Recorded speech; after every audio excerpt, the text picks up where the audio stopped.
this. I fold the scarf back around his shoulders as gently as I can. It's amazing how light and small his body seems now that I'm handling it up close. My hand seems so big next to him. It makes me feel ungainly, but when I'm done, the scarf looks nice enough. Is that warm enough?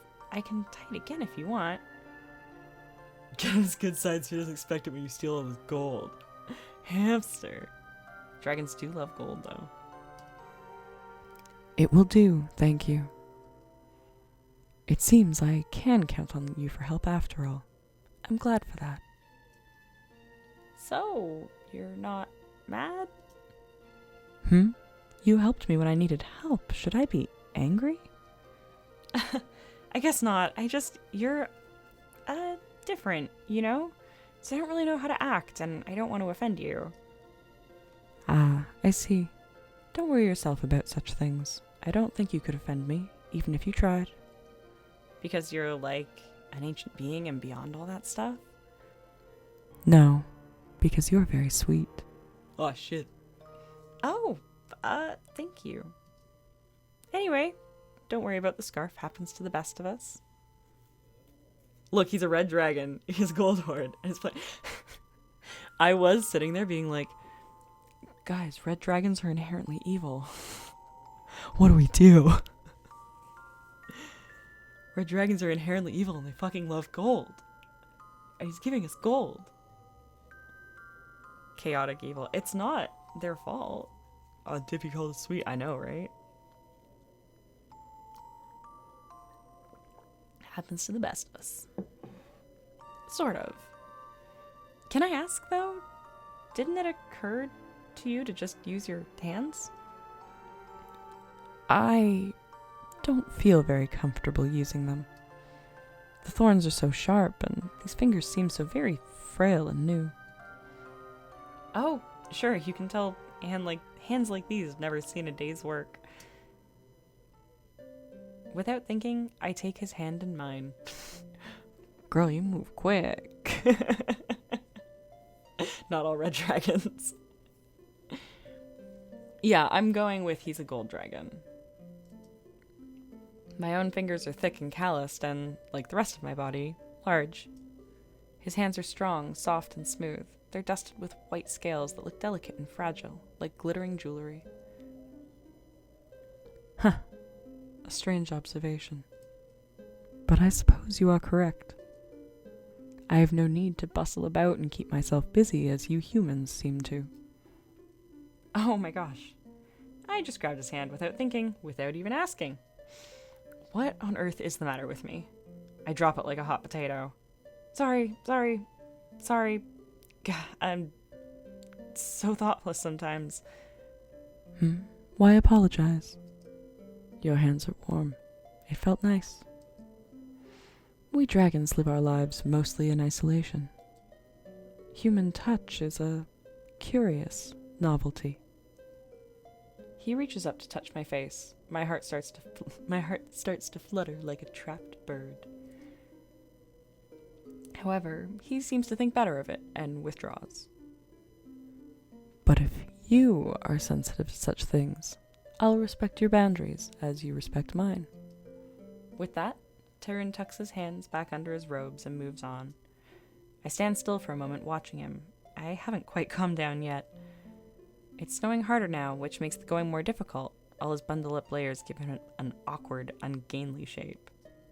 Was he blushing? I think he was. Yet, there's something in his calm certainty that gives him dignity, even beauty, as he makes his way through the ice. At least until he gracelessly trips and falls flat on his face. Oh my god, are you okay? I rush over to help, propping him up and brushing away the snow and ice. Oh, he's angry.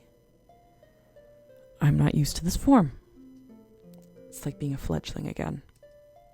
Really, you shouldn't worry about it.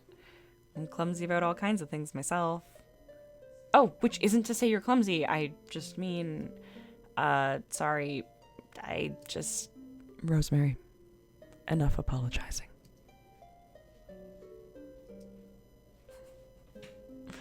TIRUNE doesn't say anything either. He just stares into me. He hasn't spoken to me so sharply before. Oh, it was sharply. For a moment, I can't think of anything else to say. Those golden eyes are intense. What is he thinking?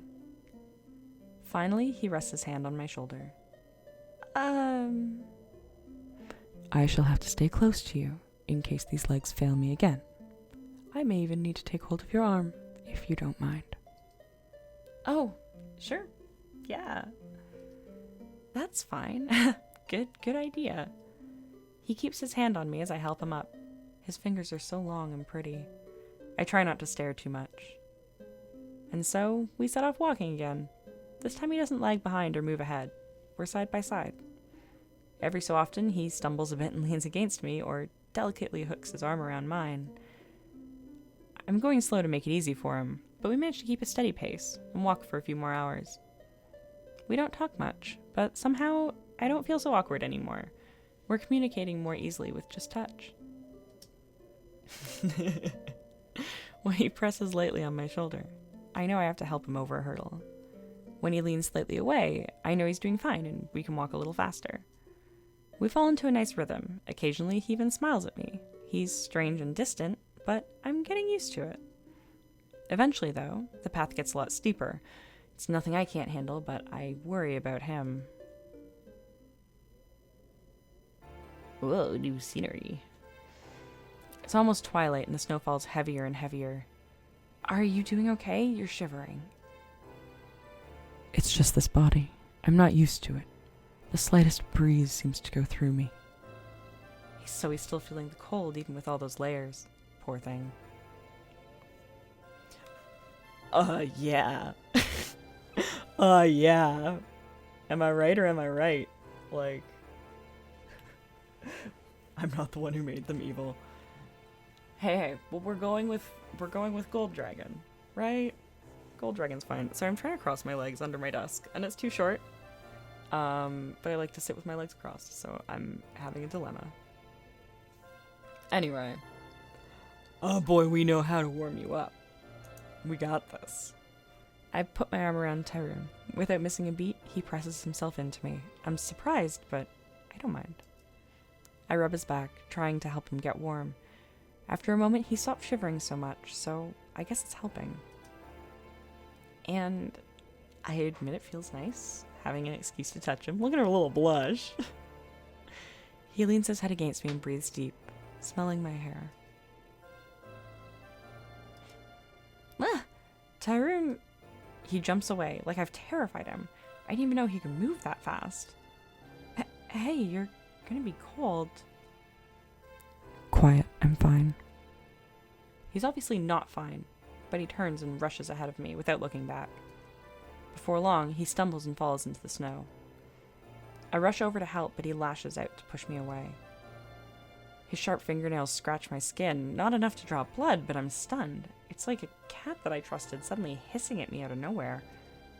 Slowly, clumsily, he pulls himself up, without my help.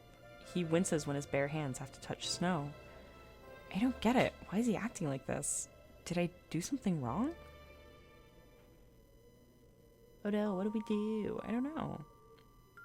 We keep walking. TIRUNE is shivering again, but he won't slow down. I'm not sure what happened back there. I can still feel the sting of his claws on my skin. To my surprise, TIRUNE's the one who breaks the silence.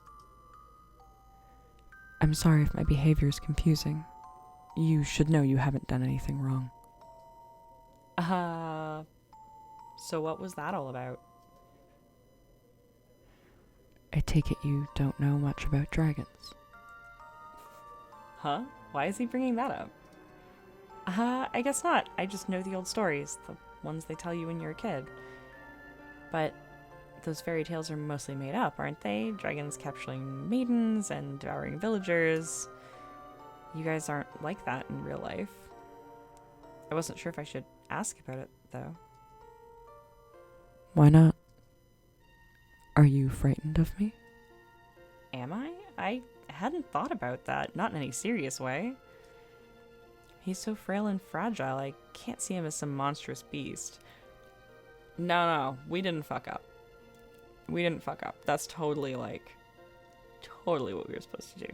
Guaranteed. But then, once or twice, I've caught a glimpse of something strange inside him.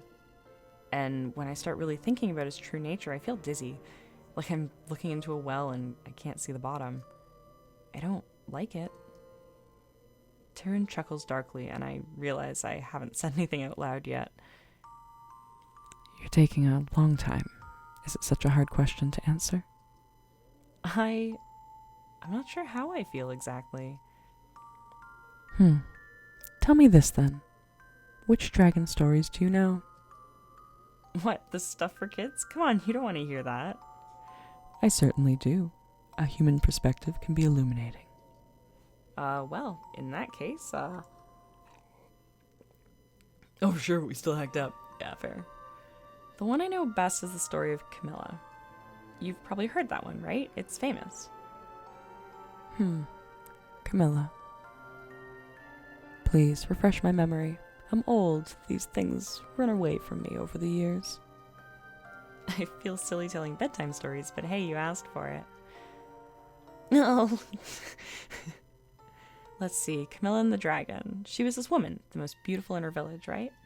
She could have married any man, but instead she was wooed by a terrifying dragon. No offense. None taken. The dragon promised her eternal love, and riches and glory beyond what anyone in the poor village could ever hope to give her. So Camilla fell in love with this dragon, who was named White Heat, and chose him out of all her suitors. The dragon flew her away from the village, promising her safety in his mountain lair. But once they got there, he devoured her, and she was never seen again. Oh. I quickly cut myself off. Why was I so blunt about the devouring part? That must be super rude. But TIRUNE says nothing. He's not even looking at me. So I guess the point is, don't pick a guy just because he promises you lots of material things. Nah, that was me. I'm waiting for him to be like, no, that story is like literally me.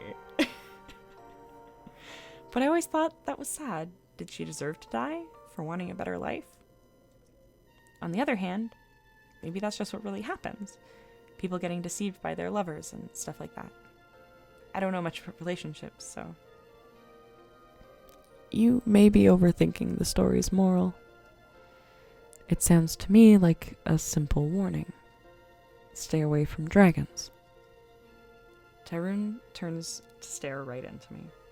His face is passive, but something in his eyes puts me on edge. I'm flustered, but I won't shy away. I stare right back without flinching. I don't know. You're a dragon, and you're nice enough to me. You're very polite. But what if that story is true?